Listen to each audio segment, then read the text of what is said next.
কত বড় বজ্জাত, কত বড় বেয়াদব, কত বড় হিংস্র যে তার মা বলে, অথচ এই মাকে জবাই দিয়ে বিদেশে রপ্তানি করে গোস্ত মাংস, আর আমার মুসলমানরা পালন করে। কেন আটকাই রাখছিস ওর মাকে? ওর মাকে কেন আটকাই রাখছিস? এই হচ্ছে গোমূত্রদের অবস্থা।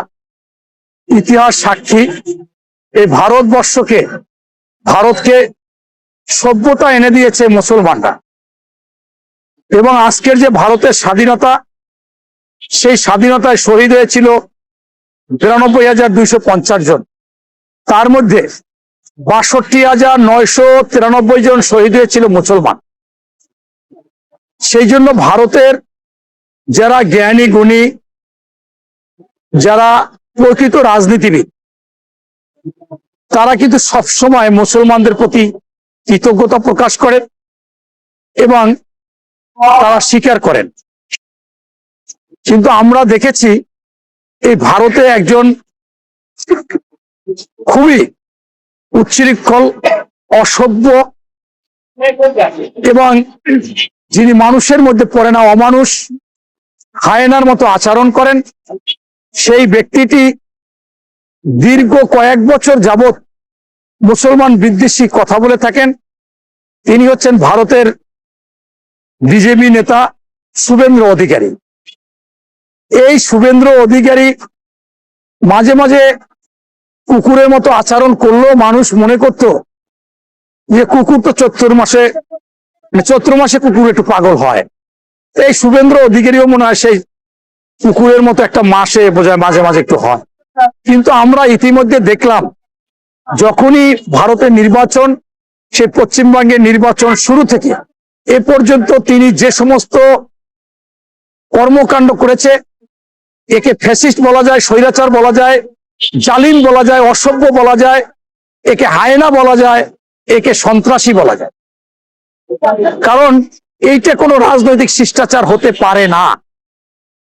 আপনারা দেখেছেন নির্বাচনের শেষ হওয়ার সাথে সাথে সে তার নেতা কর্মীদেরকে বলতেছে যে আমাদের এই পশ্চিমবঙ্গে কোনো মুসলমান বিজেপিকে ভোট দেয় নাই, আমাকে ভোট দেয় নাই, এই মুসলমানদেরকে আমি এই পশ্চিমবঙ্গ মুক্ত করব। এরপরে যে উস্কানিমূলক কথাবার্তা বলেছেন, বলার কারণে পশ্চিমবঙ্গে আপনারা হিন্দুরা বললে ভুল হবে, এক শ্রেণীর হিন্দুরা যে অসভ্য, সন্ত্রাস, জালিম, এই শুভেন্দু অধিকারের মতো বেয়াদব, কুত্তার মতো যারা আচরণ করে, তারা মুসলমানদের বাড়িতে গিয়ে বাড়ি ভাঙচুর করেছে, লুটপাট করেছে, ব্যবসা প্রতিষ্ঠান লুটপাট করেছেন, মারধর করেছেন, মসজিদে আগুন লাগিয়ে দিয়েছেন, মসজিদে নামাজ পড়তে দিচ্ছেন না। এইটা আমরা স্পষ্টভাবে দেখলাম। এবং লজ্জাজনক ব্যাপার হচ্ছে, বাড়িতে বাড়িতে গিয়ে, যে বাড়িতে মুসলমানরা গরু লালন পালন করতেছে, অথবা তারা এক জায়গা থেকে আরেক জায়গায় গরু নিচ্ছে, তখন সেইগুলোকে নিয়ে বলে এরা আমার মা, এবং মুসলমানদেরকে যা তা গালিগালাজ দেয়, মারে, বলে তোরা জয় শ্রীরাম বল, এবং গরু নিয়ে যাচ্ছে যে আমার মাকে, মানে যা তা গালি দিয়ে বলতেছে আমার মাকে তোরা ই করিস, মাকে নিয়ে যাচ্ছিস, তোরা মাকে আটকাই রাখছিস। অথচ আপনারা দেখেন যে বিশ্বে কখনো 1 নম্বর গোস্ত রপ্তানি, মানে ওরা বলে মাংস রপ্তানি, কখনো 2 নম্বর মাংস রপ্তানি হচ্ছে এই ভারত। কিসের মাংস? গরুর মাংস।